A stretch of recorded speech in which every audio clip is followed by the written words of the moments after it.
वो पहली खांसी जो हमें बचपन में हुई थी, मां कितनी तड़पी होगी।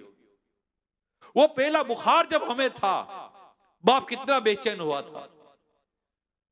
वो ऑफिस से आते हुए, काम से आते हुए, वो पहला फल जो बाप ने देखा था, उसको बेटा याद आया होगा, आज अपने बेटे के लिए मैं आम लेके जाऊंगा, आज अपने बेटे के लिए सेब लेके जाऊंगा। याद है मेरे बाप ने बिठाकर केले के छिलके उतार कर हमको खिलाने की कोशिश की तो हम भाग गए थे और बाप पीछे भागा था हमें खिलाने के लिए।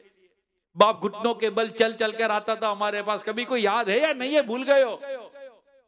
कभी याद है कि माँ ने अंडा बना कर दिया था, कहा था माँ मुझे ये अंडा नहीं खाना, मुझे ये अंडा नहीं खाना, तो माँ ने कहा बेटा सबर कर तेरे को दूसरा अंडा बना देती हूँ। याद है या नहीं है कोई ऐसी बात? मुझे शरबत नहीं पीना। आज भी इफ्तार के वक्त भी बच्चा जिद करता है, माँ 4-4 किस्म के शरबत बना कर देती है। आज की बात करो, आज 24वां रोजा है। आज भी कितने बाप होंगे जो इस बात पर तड़प रहे होंगे कि मेरे बेटों के लिए ईद के लिए पैसे नहीं है, ईद के कपड़े दिला दो मैं उनको।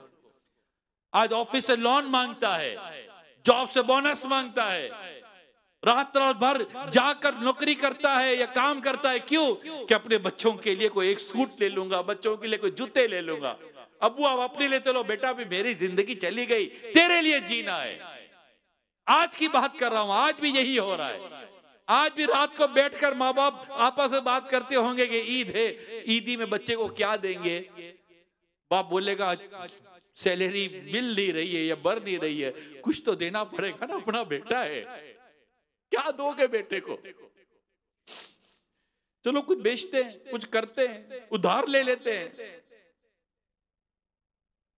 अस्पतालों में जाकर देखो तो ये ऐसे ऐसे बच्चे पड़े हुए, ऐसे बच्चे पड़े हुए कि डॉक्टर ने मना कर दिया माँ बाप को गोया के, लेकिन बाप है उम्मीद नहीं तोड़ रहा, जाकर कर्जा मांग रहा है कि मुझे मेरे बेटे का इलाज कराना है, मैं भर दूंगा, बोल रहा मैं भर दूंगा। और कई ऐसे बाप इस वक्त अस्पतालों में पड़े हुए होंगे जिनकी औलाद का पता तक नहीं होगा कि हमारे बाप के पर बीत क्या रही है। क्या हाल हो गया हमारा, अपने माँ बाप के साथ इतनी ज्यादती कर रहे हैं, इतनी बेरुखी कर रहे हैं, इतना जुल्म करते माँ बाप के ऊपर। इसी तरह का एक नालायक और बेशर्म किस्म का बेटा था, बाप मर गया, बाप का इंतकाल हो गया था। अब बेटा मां को कोसता ही रहता था। बड़ा वाकया है, मैं छोटा कर रहा हूं। बेटा मां को कोसता ही रहता था।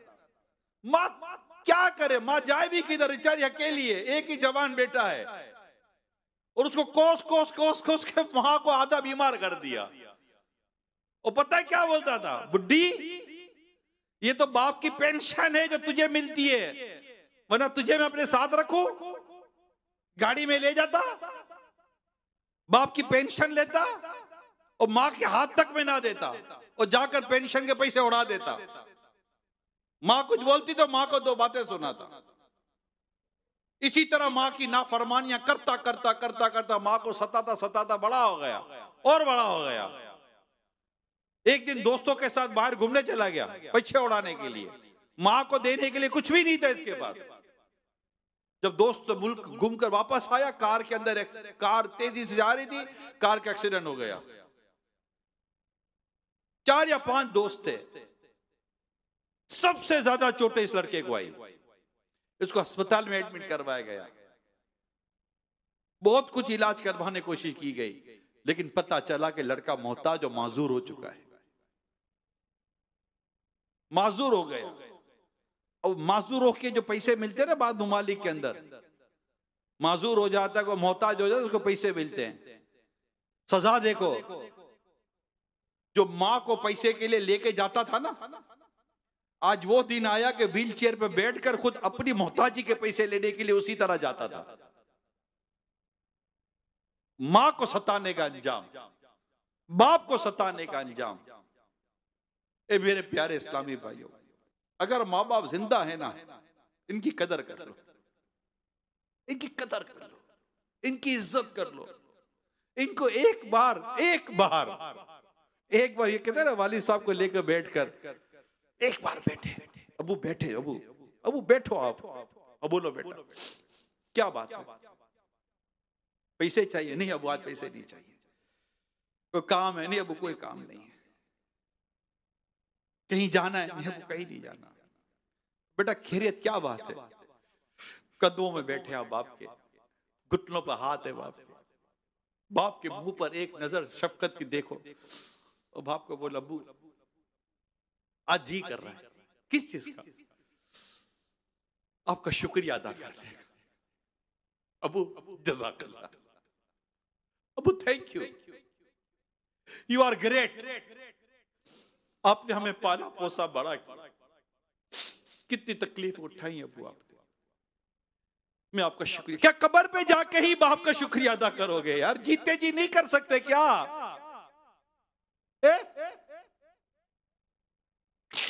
माँ के साथ कदमों में बैठ, माँ बैठ, क्या बेटा बोलना मेरे लगते जिगर, क्या हुआ? माँ बैठ तो सही।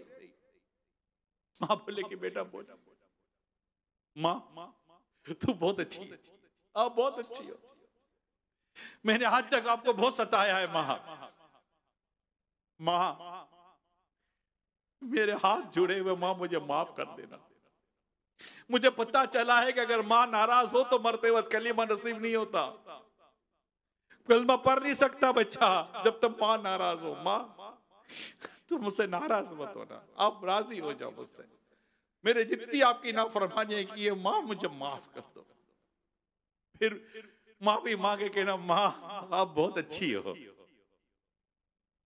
जब मैं बचपन में बिस्तर में पेशाब करता था ना माँ, आप मुझे मेरे गीले पर सोकर मुझे सूखे पर सुला देती थी। रात रात भर जागकर माँ आपने मुझे दूध पिलाया है, और अब्बू को भी नहीं उठने देती थी, किस बेचारे की सुबह जॉब है।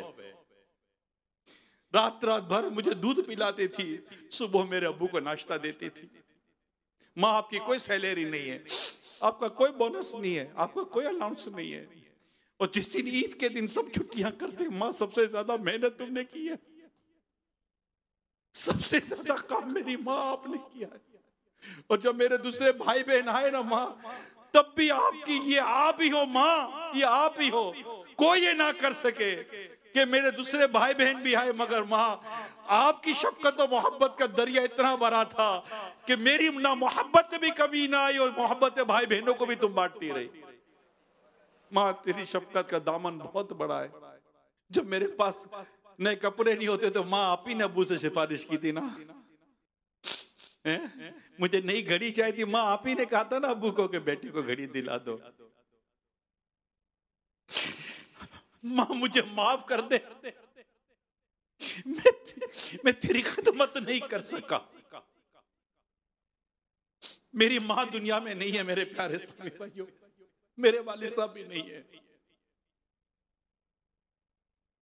मुझे पता है माँ बाप का दुनिया से जाना क्या होता है। मुझे पालने पोसने वाली मेरी खाला थी, मेरी जिसको मम्मा कहते थे, वो भी नहीं है। मुझे पता है कि ये साया चला जाए तो आदमी कितना बेछत का हो जाता है। जिनके जिंदा है उनकी कदर कर लो, उनकी खिदमत कर लो। इंशाअल्लाह ताला दुनिया में भी करम हो जाएगा, अल्लाह ने चाहा तो आखिरत में भी करम होगा।